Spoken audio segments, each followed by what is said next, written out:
बोला छठी मैया की।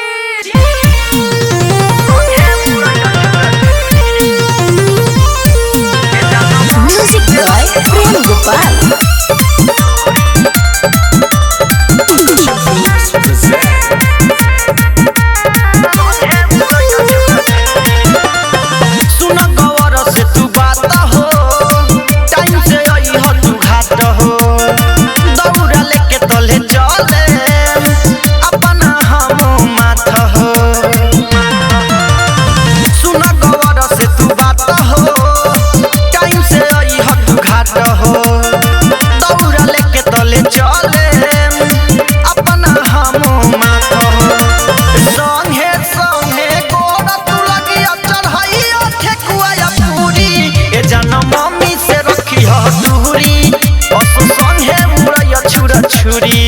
जानू मम्मी से रखी ह तू दूरी असु संगे बुरैया छुरा छुरी।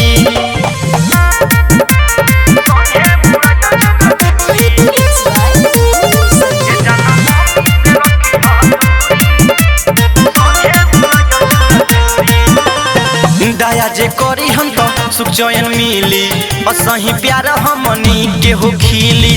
दया जे करी हम तो सुख चैन मिली असही प्यार हमनी के हो खिली हमनी के हो खिली हमनी के हो खिली।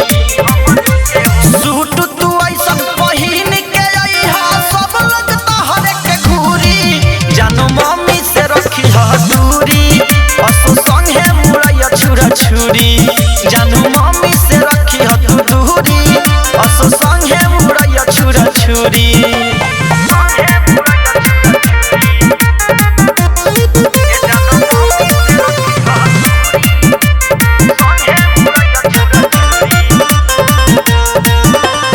राइटर टुन टुन कहता पाका अब की होई सुन धूम धमाका।